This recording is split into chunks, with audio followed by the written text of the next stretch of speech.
who needs no introduction. Roger Clemens is on the line, the Rocket, joining us to lend his support to this great cause. Roger, Tom Caron, Lou Merlone, Christian Fourier with you here at Fenway Park. How you doing today?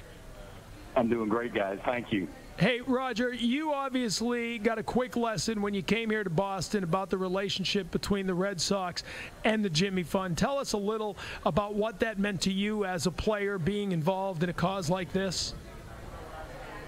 Well, it's ongoing. I mean, it started, like you said, when I was, 21 years old, and my first spring training in Florida, the guys, the front office people would come down and talk to the players about the Jimmy Fund and the functions we were going to have that would help the Jimmy Fund, and told us, what the, everything that was going on with it, and it just each year it just seemed to get bigger and bigger, and really more fun things to do for the players and different things like that. I can tell you that just like, what was it Maddie that you just had on? Yeah.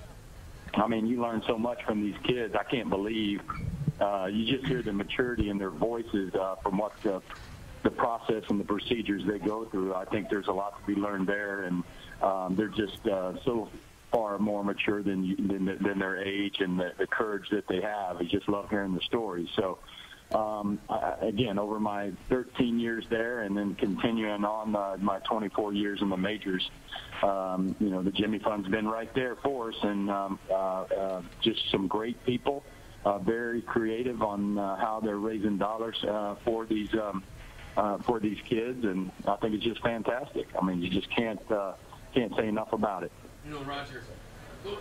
Roger, we obviously would thank you, too, for still being involved. I know that you had the auction item earlier this year, I believe, raised $17,000, I believe, for the Jimmy Fund. You'd be throwing batting practice to a group of people out front. And obviously, even though you might have left, you inducted in the Red Sox Hall of Fame, you may not live here anymore and doing some things with the Houston Astros, but obviously you still haven't forgotten about it, and I know that a lot of people want to thank you for that. Yeah, well, it goes without saying, buddy. And I tell you what, it was fun for me. The opportunity came, with my foundation at home in Houston. We're trying to be creative and make fun things for the fans and the people out there that are so, gracious and donating and doing the things they did. I had the opportunity to throw batting practice to some fans, and it was a thrill for me to be back out kind of on center stage there at Fenway, and thinking about the times that have gone by, and I just kept stopping in between when we were picking up baseballs, telling those guys, I mean, it was a perfect day. The Sox were playing that night.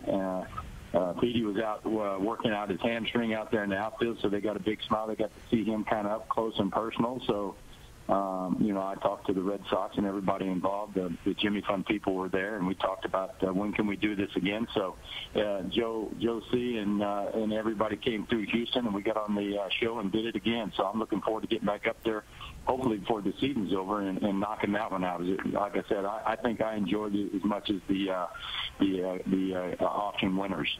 Hey, Roger, now when you're throwing batting practice, do you ever have any of the guys who are coming up to the plate, do they ever ask you to, all right, just pull back and just let it rip? I mean, to just really try and test themselves, or do you ever accommodate them?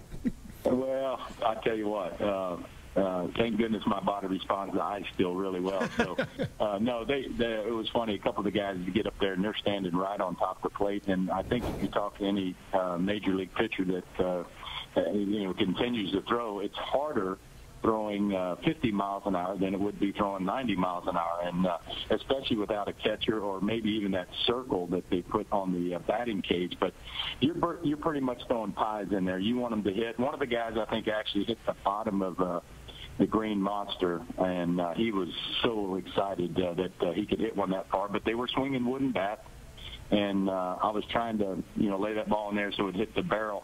I kept jamming this one guy, and I told him that if he keeps letting me jam him one or two more times, he's not going to be able to use the restroom that evening. He wasn't going to be able to feel his hands, and I kept seeing him shake his hands out a little bit, and but he hung in there, and like I said, the Red Sox fed them and took them upstairs and showed them around. I mean, it was just a great afternoon. I thought it was a great way to celebrate the Jimmy Fund and do something a little different than everybody calling in. So, it's good BP, and there's no flashbacks. I didn't have a flashback or anything of somebody crowding the plate. Oh, Roger, it was a great gesture on your part. And again, $17,000 we raised out of that. Yesterday we had Dan Shaughnessy, his daughter Kate on, and she still tells the story of when you gave her that big teddy bear when she was battling through it. The little things you do certainly mean a lot. And, there's a girl who will never forget what your kindness meant to her. So thank you so much for being a part of this again, Roger. You got it, guys. And like I told Lou, that's my home there. That's where I got started. We might not have our home in Framingham, but I get up quite often. Sometimes it's, not in the media, but I enjoy coming up and doing some functions around town. And it's, the fans are fantastic. Like I said, I got my start there, so it was always home for me. We appreciate the efforts, and thanks for joining us. Roger Clemens here joining us on the line as he helps us get the message out for this great effort to light up the Arbella Tote Board. Call 877-738-1234. Text K-Cancer to 20222. We will continue with the 14th annual WEEI Ness and Jimmy Fund Radio Telethon. We'll be back to Fenway Park after this.